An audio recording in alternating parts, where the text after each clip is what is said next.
Bueno, egunon, eta eskerrik asko, gaurko prentsaurrekotara honetara etortxagatik, gaur oso posi gaude. Atzo egun historiko bat izan genuelako Durangon. Durangoren historia lehenengo udal galdeketa ospatu genuelako, berriz errepikatuko dut.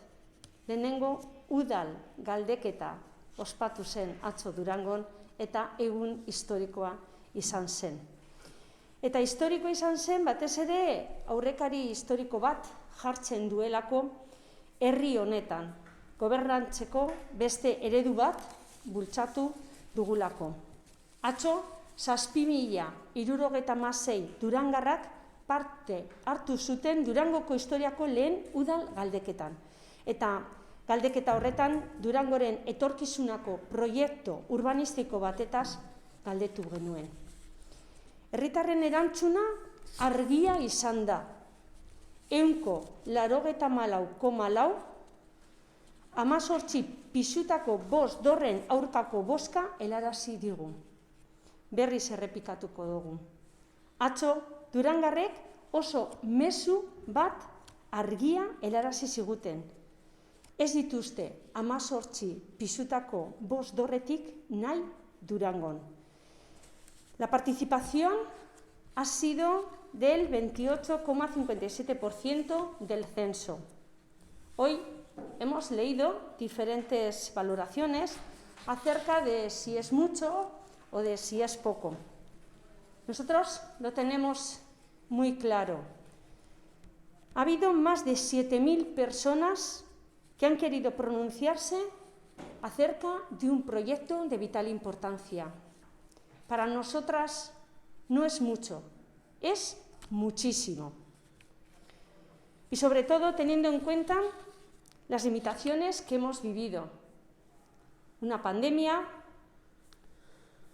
un boicot por parte de algunos partidos y, como no, la lluvia que arreció ayer sobre Durango y Euskal Herria. Teniendo en cuenta todos estos factores, la participación ha superado las expectativas que este gobierno tenía puestas en esta herri galdeketa.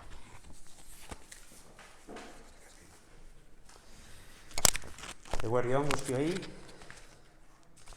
Bueno, entrando un poco en resultados más concretos, valorar que yo creo que es un éxito muy importante.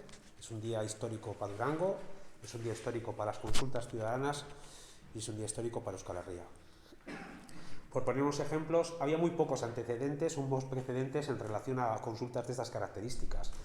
La única que tenemos es hace unos 4 años en Basauri, con una población un poquito más que Durango, y que versaba sobre un tema parecido, un proyecto urbanístico. Entonces la participación fue del 18% y no estaban en un contexto de pandemia. Por cierto, la impulsó el PNV y entendía que era necesario. Por poner más ejemplos, hace poco se ha elegido a la rectora de la UPV y ha sido elegida con el 7% del censo. Nadie cuestiona su legitimidad. Por otro lado, en las últimas elecciones autonómicas, la participación apenas superó el 50%. Y a Urkullu le votaron 2 de cada 10 ciudadanas. Y nadie cuestiona su legitimidad. Por poner un ejemplo, actualmente el gobierno autonómico se gobierna con un 26% del porcentaje del censo. No he leído ningún titular que diga que gobierna con un 74% en contra. Sabemos que tenemos que avanzar en la gobernanza participativa. Avanzar para que sea cada vez más normal, para que no estemos hablando de los mensajeros, para que no estemos hablando de las cuestiones técnicas. Tenemos que dejar de tener complejos y dejar participar a la gente, a la ciudadanía. No son menores de edad, quieren opinar, quieren participar. Y toda opinión va a mejorar nuestra democracia. Y en Durango va a mejorar nuestro pueblo. Porque queremos gobernar con la gente. Y esta forma de gobernar Creemos firmemente que ha venido para quedarse. Ayer tuvimos un mandato muy claro, clarísimo, y ahora nos toca trasladarlo a los interlocutores. Por eso pediremos una reunión con Eusko Trenbide Sarea para trasladar el sentir de la ciudadanía de Durango y sentarnos a hablar sobre ese proyecto de 5 torres y 18 plantas. Nos toca sentarnos a la mesa y buscar soluciones desde el entendimiento mutuo y, sobre todo, respetando la opinión de los durangueses y duranguesas que ayer se expresó claramente en Durango. Como he dicho, es hora de llegar a acuerdos. Entendemos que el Gobierno vasco, a través de ETS, defiende los intereses de los ciudadanos y las ciudadanas, al igual que nos lo trasladaron, e igual que nos trasladaron que respetarían el resultado de la consulta. Nosotros estamos dispuestos y dispuestas a sentarnos, escuchar, hablar y negociar, pero siempre con una línea roja: respetar la voluntad de la ciudadanía de Durango. Ayer habló alto y claro. A partir de ahora tenemos un camino ilusionante, a través de un proceso participativo para que la ciudadanía pueda dar forma a un futuro de Durango. Un Durango que nos cohesione, que no nos divida. Y un Durango repleto de vida. Y en ese trabajo esperemos tener a los partidos de la oposición a nuestro lado, que nos acompañen. Nos queda camino por recorrer, pero como equipo de gobierno lo tenemos muy claro. Trabajaremos duramente por defender el mandato que la ciudadanía nos trasladó ayer. Eskerrik asko. Oin galderak ikitzen badituzue. Erderaz esan ezu partaidetzaren inguruan esandakoa, esango duzu mesedez euskeraz esan dezu, naiz eta partizipazio hori zuentzako nahikoa dala eta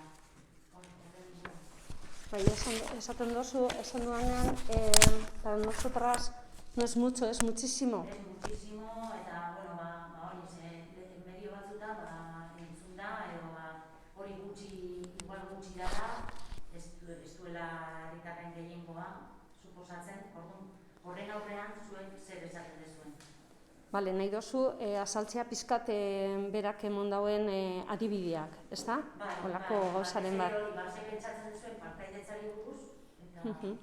Bueno, esan dudana erderaz, berdina, guretzat dato oso ona dira, pertsona bat joan dabe bai, azkenean guretzat exito izan da ja hau posible egitea, baina 7.000 pertsona baino gehiago pasatu ziren eta hori triunfo bada.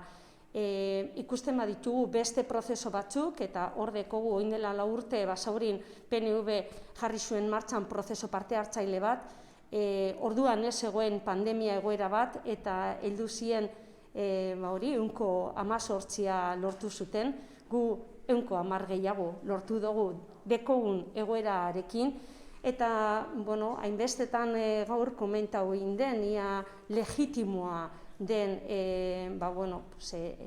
hau galdeketa hauen emaitzak, gu pentsatzen dugu legitimidade guztia daukatela eta konparazioetan sartu nahi badute, baten batek egin nahi baditu, hori konparazio hori egin ginke Eusko Jaurlaritzaren Urkullu jauna gure lehendakari daukan babesa 126koa da, eta inork ez dau jartzen zalantzan babesa hori legezkoa dela.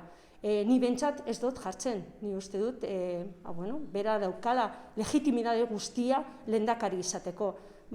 Atzo, baietza emon zutenak, 26 baino gehiago, ia 127 da, inork uste dut ezin duela esan, ez dela legitimoa baietza hori gu aurrera jarraitzeko, hori herriaren hitz horregaz pausoak emoten. Eni uste dut, legitimidadeetaz berbaitzen dugunean, esfuerzo hori egin behar dugu, eta ikusi beste leku batzutan zer den legitimo, eta Durangon bebai zer den. Ez dakit erantzun dodan zure... Gero berak esan du, hemendik aurreratzen bilera bat egin behar dela, eskatu behar dezutela, akordio batea ikusteko, beste aldetik horre bai daude Arriolak orain dela gutxi eginako adierazpen batzuk, diru hori nolabait itzuli beharko dela, horren inguru zer dezu esateko? Bueno, ni bakarrik esatea, lehenengo eta behin, kanpainan eta prozesu honen egon diren hilabete honetan, hainbestetan esan da, bai ala bai, prozesu honetan jesarri behar garela, administrazio biak. Gogoratu egin behar dut, hau ez dela alde batetik interes pribatu batzuk eta beste aldetik administrazio, baina zik eta bi administrazioen interesak daude, eta administrazioen helburua da el ciudadano, da el bien público. Orduan, argi daukagu, jesarri behar garela, jesarriko gara, eta berbein behar dugu, eta bai ala bai, entendimiento bat egon behar da, administrazioen artean. Hori da mandatu bat, gu jaso duguna, eta bebai ni galdetuko nahi nioke Eusko Jaurlaritzari, aberaiek bebai hartuko dute mandatu hori, Durangoren herritarrak atzo emon ziguten mandatu, eta haiek bebai errespetatuko dute.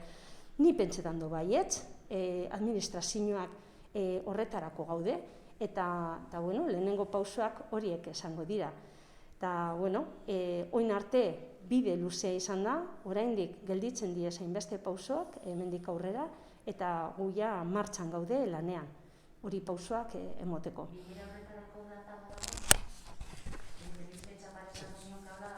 Ez, momentuz ez dekogu datarik, bihar gu martitzenetan, eukitzen ditugu bilerak, tekniko-politikoak, bihar gai hau izango da mai gainean, eta zentratuko da gure bilera, eta hasiko garan gure kalendarioak egiten, eta logikamente gu ETS-erekin jarriko gara kontaktuen, bebai esan behar dut, gu herri kontsulta baino lehenago, ETS-erekin bebai batzartu ginen, urtarrilaren amaieran, honetaz egon ginen berbaiten, beste gai batzuk bageneuzkan bebai mai gainean, baina gai honek egon zen mai gainean, berbein genuen haiekin, eta gelditu ginen, kontsulta egin ostien, berriz batzartuko ginela, eta biok ulertzen genuen, administrazio biak ulertzen genuen entendimiento bat egon behar dela. Eta hori argi dekogu, gure agendan, ez dau data, baina bai dau nahia, eta hori da importantena.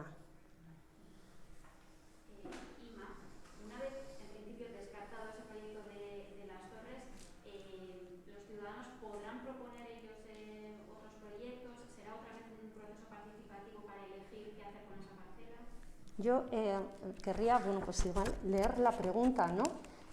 Nosotros se hizo una pregunta y la respuesta nos la ha dado la ciudadanía. Ha dicho sí, está a favor de paralizar el proyecto PERI 1 ferrocarril y poner en marcha el estudio de una alternativa viable que cuente con un proceso de participación ciudadana. Creo que, leyendo la pregunta y sabiendo la respuesta, que fue un rotundo sí, y sabiendo que esta administración ha recogido el mandato de la ciudadanía, pues sí, habrá un proceso de participación ciudadana, un proceso participativo, donde entre todas y todas podamos diseñar pero también quiero que quede claro, ese proyecto viable. Han pasado 8 años desde que se inauguraron las obras del soterramiento, la gente ya está un poco impaciente, no quiere seguir viendo aquellos terrenos un poco. ¿Tenéis un planning hecho aproximado de vuestros pasos o la idea que tenéis? Bueno, yo, esto cuando se estuvo preparando un poco todo lo de la galdeketa, Iriticat empresa hizo un informe donde se veían tanto las consecuencias que podían darse en el caso del sí y en el caso del no. En el caso del sí nos encontrábamos ante 4 escenarios. Esos 4 escenarios son diferentes porque tenemos otras, no sé cómo decir, situaciones que pueden variar el proyecto definitivo. Creo que ahí también se daba unas fechas de cuánto puede durar. Todo dependerá de cuál sea el acuerdo al que lleguemos entre las 2 administraciones, y todo dependerá también de cuál sea el proyecto que salga de ese proceso participativo. No es lo mismo cambiar un PERI que modificar un PAO que un PGO. Entonces, todo dependerá, los plazos, ya sabéis, en urbanismo, pues son muy diferentes y todo dependerá. Lo importante es el paso que se dio ayer y que hoy ya estamos caminando por ese nuevo camino que nos ha abierto esta consulta y que nos ha marcado la ciudadanía.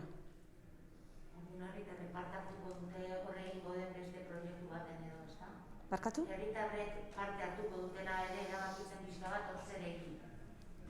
Bai, lehen esan dudan bezala, galdeketan galdetzen zen ia ados alzaude peri bat trenbide proiektu gelditzearekin eta irtenbide bidegarri baten azterketa abian jartzearekin beti ere herritarren partehartzea aintzat hartuta.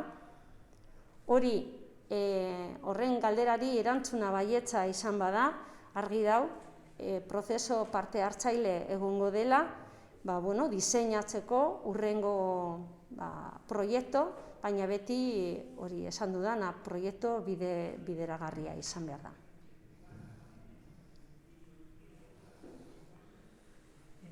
¿En ese proyecto caben las viviendas?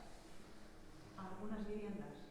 En el proyecto cabrá aquello que la ciudadanía desee y en ese proceso parte hartzaile se decida que se quiere diseñar. Entiendo que la ciudadanía en ese proceso participativo habrá quien desee una zona verde y quien desee que haya viviendas. Por eso se hará un proceso participativo y por eso es necesario también sentarnos las dos administraciones y hablar y llegar a acuerdos.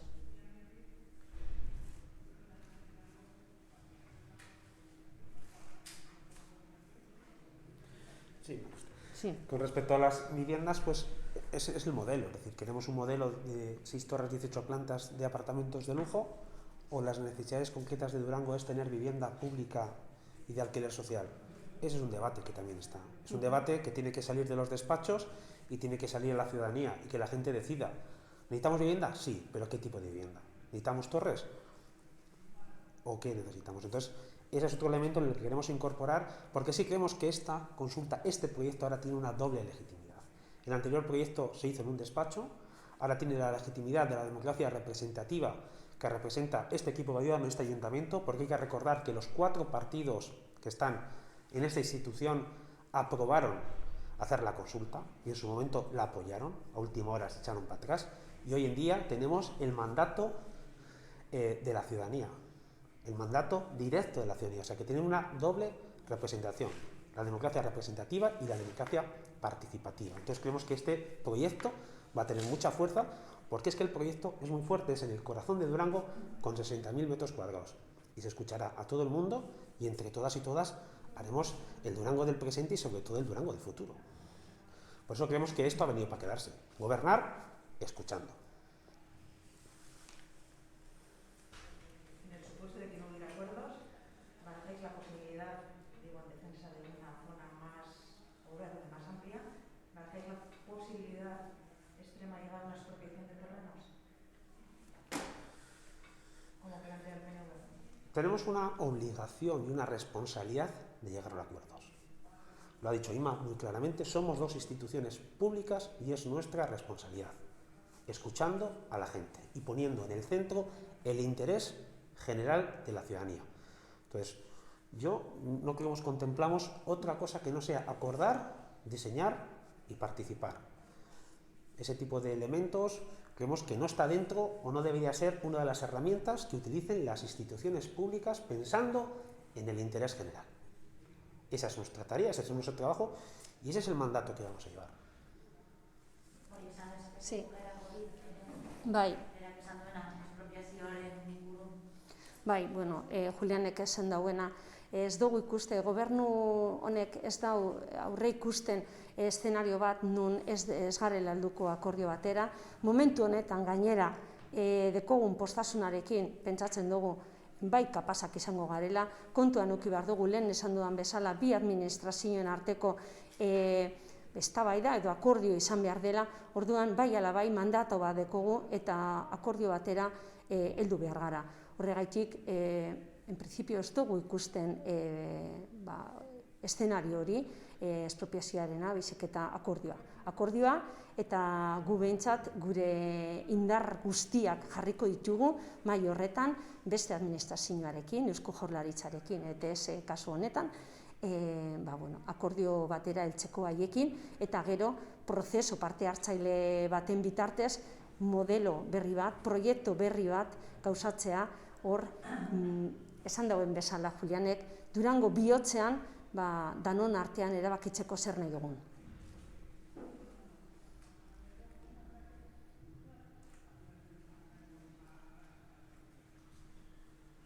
Zer gehiago? Ni bakarri bukatzeko, bai esan nahi dizuet, gobernuen izenean, Julian eta biok, oso pozik gaudela, berriz esango dut, oso pozik, 7.000 pertsona baino gehiago atzo hurbildu ziren, jende nagusia asko, gazteak, familiak, oso polita izan zen, bizi zen ilusioa, Durangon izan zen zoragarri ze, leku guztitan entzuten zen parte hartzearena, jendea boto emotera, euria hasi zenean, txaparradak eta jendea han zegoen tinko, aterkinarekin edo aterkin bari bustitzen, baina parte hartzeko nahian, eta benetan pozik gaude posible egin dugulako. Eta berriz, bebai esango dut, hau ez da gauza bat hemendik gobernu honetatik atera dena, baizik eta herriaren nahia izan zen, 4.000 sinadura baino gehiago inguruan batu ziren eskatzen galdeketa hau, eta atzo posible egin genuen. Gaur, hasiko gara, bide hori ibiltzen eta egia bihurtzen. Eta benetan eskerrik asko zuei atzo egun luzea eta gaur hemen egoteagatik gurekin. Eskerrik asko.